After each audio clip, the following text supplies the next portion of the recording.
evening, ladies and gentlemen, boys and girls. Today we are broadcasting the Biff and Buff program from the Art Institute in Chicago.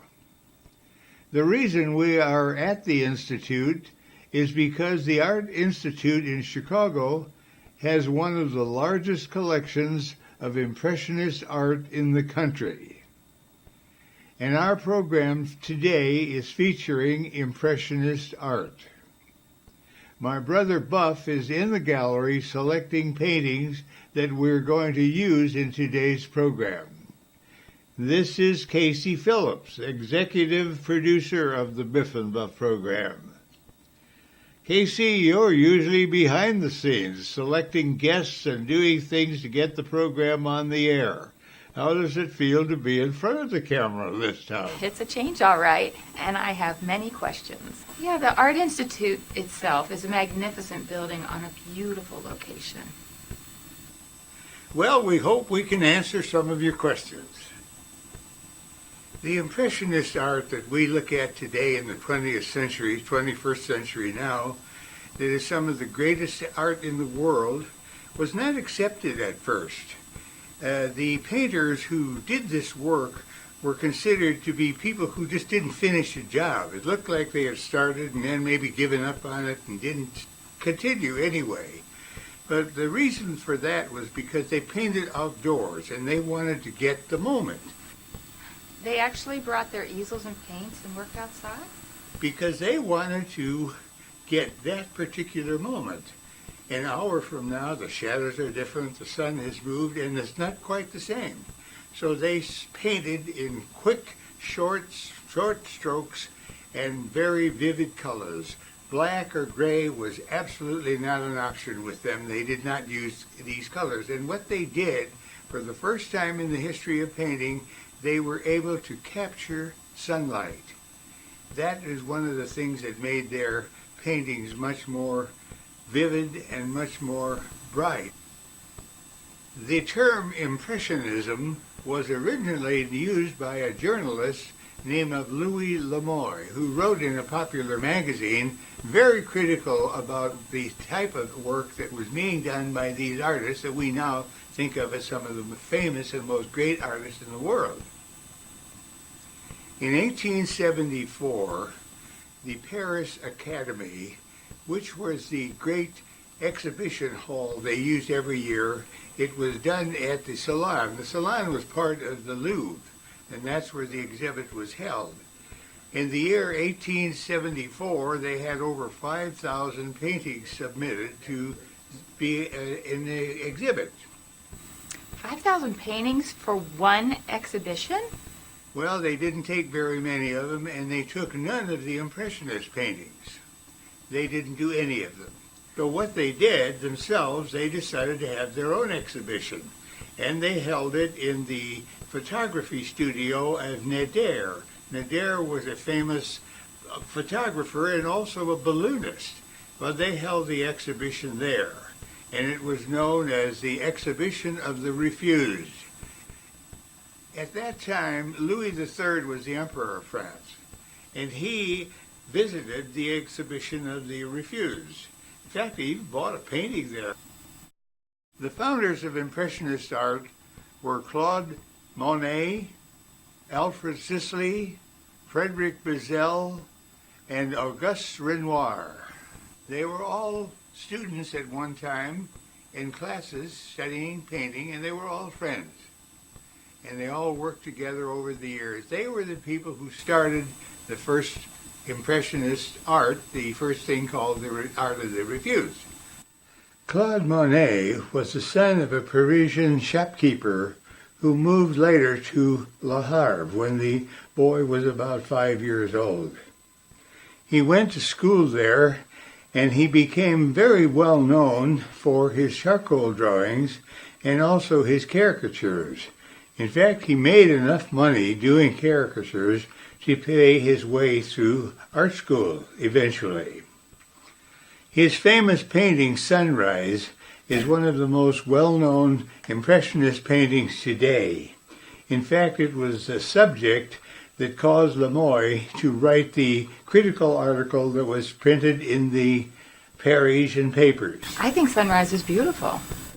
At first, Monet was not attracted to Impressionist paintings whatsoever. But a man by the name of Baudin, who painted scenes along the beach in Le Havre, he became well acquainted with him and saw his paintings and changed his mind and became an Impressionist painter himself.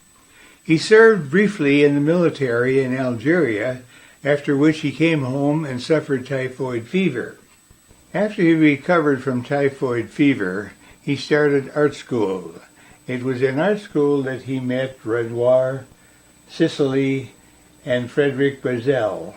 The four became fast friends, and their friendship culminated in the exhibition of the Refuse.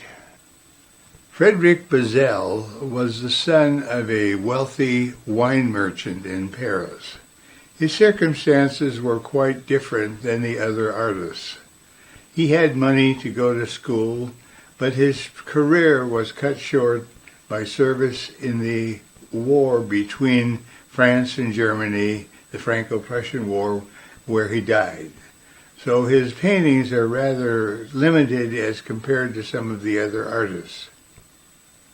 As a student in art school, he befriended Renoir, Sisley, and Monet. And they painted outdoors. They were one of the first people to paint outdoors and to get the brilliant sunlight down on canvas. They actually brought their easels and paints and worked outside? They painted outdoors at Fontainebleau and Normandy. Much of his work retained a high finish and dark pastel. For example, his rendering of Negro woman with peonies. Most of his paintings were portraits of people. He did not do much landscape painting. His most famous painting known today is The Family Reunion. Alfred Sisley was the son of an English merchant living in Paris, and he remained a British citizen all of his life. He turned, after 4 years in London studying to be a businessman, he turned to art, and that became his career. And his landscape paintings today are recognized as some of the foremost Impressionist art in the world. He drew drawings mostly of things that happen every day, a snow scene, a railroad station, things that people were doing, and they showed life as it was in France at that particular time. And he concentrated on the quiet and slightly moving aspects of life in that part of the country. They showed how life was in France at that particular time. Renoir had a little bit more professional experience than his contemporaries. His father, who was a tailor, had moved to Paris. Young Renoir's artistic gift was initially put to use in a China pottery, where he worked as an apprentice, spending his lunchtime drawing at the Louvre, which was nearby. When the pottery manufacturer bought a machine that did the same work, Renoir lost his job. Eventually, he saved enough money to enter the École des Beaux-Arts. You talk about men. Weren't there women doing this type of art too? It was at this time that Renoir met Henri Fantin-Latour.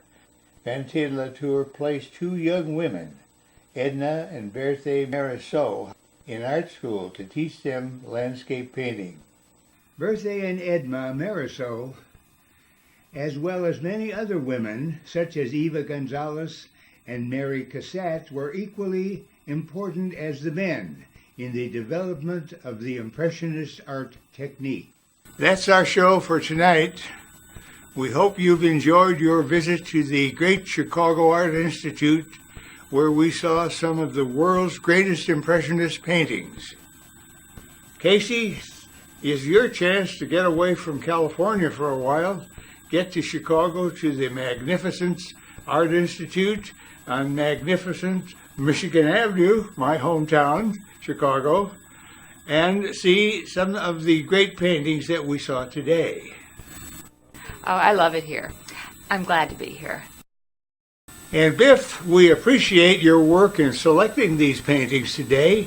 You did a great job. We appreciate what you've done, and we saw some of the greatest paintings in the world today thanks to your picking them out. There are so many beautiful Impressionist paintings in the Chicago Art Institute, it was difficult to choose. I tried to pick what I felt was typical of the work done by each of the 4 artists we featured in tonight's program. You can see more Biff and Buff programs on Facebook and Twitter. And we'd like to hear from you. We welcome your ideas, suggestions, and comments.